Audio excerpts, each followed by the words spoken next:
Halo, selamat datang di podcast kami. Jadi pada hari ini kami ingin membawakan podcast yang bertemakan SDG, khususnya SDG dari perusahaan Pertamina. Jadi hari ini saya ditemani oleh teman saya untuk membawakan podcast pada hari ini. Sebelumnya saya ingin memperkenalkan diri terlebih dahulu. Nama saya Adelaide. Dan saya Fani. Jadi kami berdua yang akan membawakan podcast pada hari ini dari awal sampai akhir. Kemudian saya juga ingin memperkenalkan, tentu saja kami juga dibantu oleh teman-teman kami yang berada di belakang layar, yaitu Eric dan juga Michelle.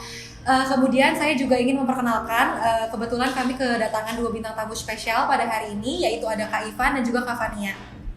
Halo.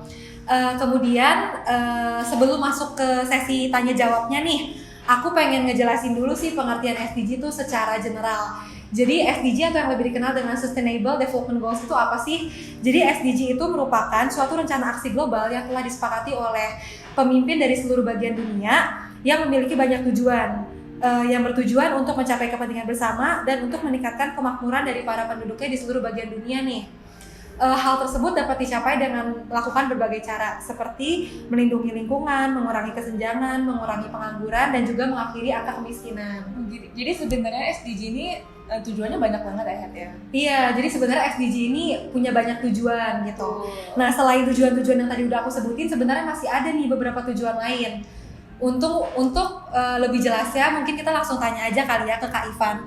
Menurut Kak Ivan pribadi nih, SDG itu tuh apa sih? Oke, boleh saya tambahin sedikit informasi aja ya. Jadi Sustainable Development Goals atau yang biasa disingkat dengan SDG itu memiliki 17 tujuan dan sebanyak 169 target yang diharapkan dapat tercapai pada tahun 2030. Nah, SDG sendiri itu bertujuan untuk menjaga peningkatan kesejahteraan ekonomi masyarakat secara berkesinambungan. Kemudian untuk menjaga keberlangsungan kehidupan sosial masyarakat, menjaga kualitas lingkungan serta pembangunan yang inklusif, dan turut serta dalam mengatur tata kelola kualitas hidup dari generasi ke generasi. Sekian sih. Wah, informatif banget ya ternyata. Bener banget. Iya, ternyata masih banyak ya tujuan-tujuan dari SDG. Terus aku mau langsung nanya aja nih ke Kak Fania. Kalau menurut Kak Fania nih, kenapa SDG itu penting sih bagi suatu perusahaan? Kalau menurut aku, SDG itu penting buat perusahaan karena sebagai gerakan kerja menyeluruh untuk membentuk, mengarahkan, mengkomunikasikan, dan menentukan strategi, tujuan dan kegiatan serta dapat memberikan dampak positif kepada perusahaan tersebut secara maksimal, dan tentunya target dari setiap perusahaan tersebut akan maksimal dan tentunya. Nah, dari SDG itu ada beberapa poin penting nih yang harus kalian ketahui. Nah, ada yang namanya mengenali peluang di masa depan, lalu ada namanya daya tarik sebagai pemberi kerja, kemitraan dan sinergi baru, dan reputasi positif perusahaan. Aku mau nanya dulu nih Kak, soal poin yang tadi pertama yang Kakak sebutin, yang mengenali peluang masa depan. Itu tuh maksudnya gimana sih Kak? Nah, untuk peluang masa depan itu tentunya sangat berpotensi sangat besar pada perusahaan itu. Nah, satunya seperti munculnya inovasi dari perubahan perilaku konsumen, tapi juga meningkatnya tekanan sosial yang memasuki pasar dengan solusi inovatif dan juga kelanjutan. Dan tentunya hal itu dapat mengarah pengembangan berlanjut kepada perusahaan tersebut, dan tentunya bisnis tersebut akan terjalankan dengan baik. Berarti SDG itu sangat penting ya Kak ya untuk peluang masa depan dari suatu perusahaan dalam waktu yang jangka panjang ya. Terus aku mau nanya yang poin kedua tadi Kakak sempat sebutin juga nih, yang tadi daya tarik sebagai pemberi kerja itu maksudnya seperti apa ya Kak? Nah, tentunya suatu perusahaan itu tentunya membutuhkan tenaga kerja yang lebih kompeten dan juga dapat membantu kemajuan dari perusahaan tersebut. Dan tentunya kalau misalkan perusahaan itu bagus, itu berdampak dari karyawan itu sendiri. Dan tentunya apabila perusahaan tersebut memiliki tenaga kerja yang berkualitas, tentunya akan semakin dilihat oleh banyak perusahaan lain, masyarakat, dan tentunya akan lebih maksimal dari yang sebelumnya seperti itu. Oh, berarti bisa disimpulin kalau misalnya pekerja atau karyawan dari suatu perusahaan itu bisa dibilang sebagai salah satu kunci kesuksesan dari suatu perusahaan ya Kak ya. Terus aku mau nanya juga dong Kak, kalau untuk yang kemitraan dan sinergi baru itu bagaimana ya Kak? Nah, ini salah satu kunci terbaik yang dimiliki oleh perusahaan saat ini, karena hal tersebut sangat berdampak positif dan menguntungkan kepada berbagai pihak. Karena dengan adanya kemitraan dari perusahaan lain dengan perusahaan kita, tentunya akan membuat kita tahu nilai-nilai apa aja sih yang kita tahu dari perusahaan kita, perusahaan mereka, dan tentunya kita bisa menggabungkan prinsip tersebut dan ide tersebut menjadi suatu ide yang mungkin bisa maju untuk kedepannya, dan juga saling menguntungkan bagi berbagai pihak yang lain. Berarti kemitraan ini bisa bersifat sangat menguntungkan ya Iya, bagi semua pihak ya. Terus Kak, aku mau nanya, reputasi positif dari suatu perusahaan itu apa sih Kak? Nah, kalau misalnya untuk reputasi ini tuh sangat penting untuk dimiliki oleh perusahaan karena setiap perusahaan itu tentunya harus memiliki citra yang baik atau reputasi agar perusahaan yang lain yang ingin mengadakan kerjasama dengan kita, mereka tahu bahwa kita tuh punya citra yang baik ya di mata masyarakat, sehingga menimbulkan daya tarik kepada perusahaan kita. Dan itu balik lagi ke poin yang ke kemitraan dan sinergi baru. Jadi itu saling berhubungan satu sama lain, dan juga target yang dimiliki perusahaan itu akan lebih efisien, efektif, lebih mudah, dan juga lebih maksimal untuk kedepannya seperti apa gitu. Wah, keren banget ya. Nah, jadi sebenarnya nih kalau bisa disimpulin nih ya, SDG ini penting banget ya buat perusahaan untuk Iya. mencapai target mereka. Terus habis itu tambah lagi poin plusnya nih, dengan perusahaan menerapkan SDG bisa memperbagus reputasi perusahaan juga gitu ya. Nah, selanjutnya aku pengen nanya ke Kak Fania juga nih. Menurut Kak Fania, sejauh ini Pertamina udah menerapkan SDG apa aja sih? Nah, kalau untuk dari Pertamina itu sudah menerapkan 7 ya.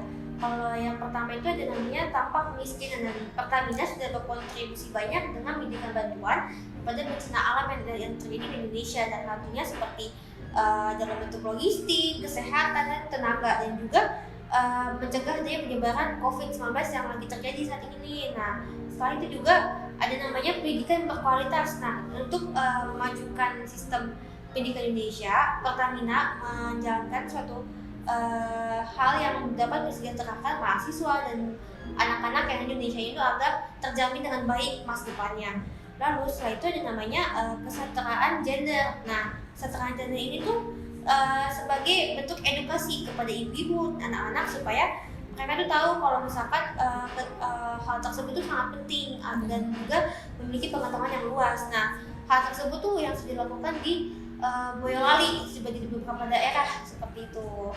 Nah, ada lagi namanya energi bersih dan terjangkau. Dan ini poin sangat penting dan diperlukan oleh seluruh masyarakat Indonesia, karena dengan energi bersih terjangkau di seluruh Indonesia akan memberikan dampak yang positif di bidang kesehatan, komunikasi, pendidikan, pertanian, rumah tangga, dan juga ekonomi. Nah, kalau misalkan energi bersih tersebut terjangkau dengan baik, tentunya sektor pertanian yang ada di Indonesia itu akan semakin baik, karena mereka memperoleh air yang sangat bagus dan juga energi yang sangat bagus untuk memajukan pertanian yang mereka miliki. Nah, tentunya ada juga yang namanya pekerjaan lain dan pertumbuhan ekonomi. Nah, dari hal ini Pertamina diwujudkan untuk memperoleh kemitraan dan pendidikan sarana bagi perusahaan untuk memajukan UMKM yang ada di Indonesia, dan tentunya UMKM tersebut memerlukan suatu pihak perusahaan yang lebih besar untuk memajukan apa yang mereka punya, supaya produk yang mereka kembangkan tuh lebih besar lagi, lebih maju lagi, dan lebih dikenal oleh banyak orang masyarakat juga,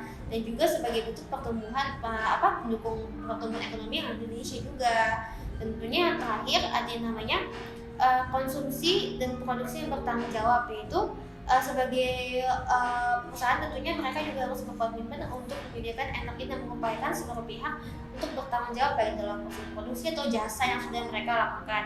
Nah, dan tentunya ada hal lagi mempengaruhi seperti perubahan iklim, ekosistem laut, dan ekosistem darat. Nah, ini adalah salah satu mungkin peran penting ya dalam Pertamina, karena mereka mempunyai prinsip 3P, yaitu profit, planet, dan people. Dan untuk memajukan kondisi perusahaan mereka dalam produk atau jasa, tentunya untuk tidak hanya untuk mendapatkan keuntungan semata, tapi juga bisa berpartisipasi dalam menjaga kelestarian lingkungan yang ada di Indonesia ini, supaya agar terjadi dengan lebih baik dan juga dicemari oleh masyarakat tidak bertanggung jawab dong. Iya, Gitu. betul.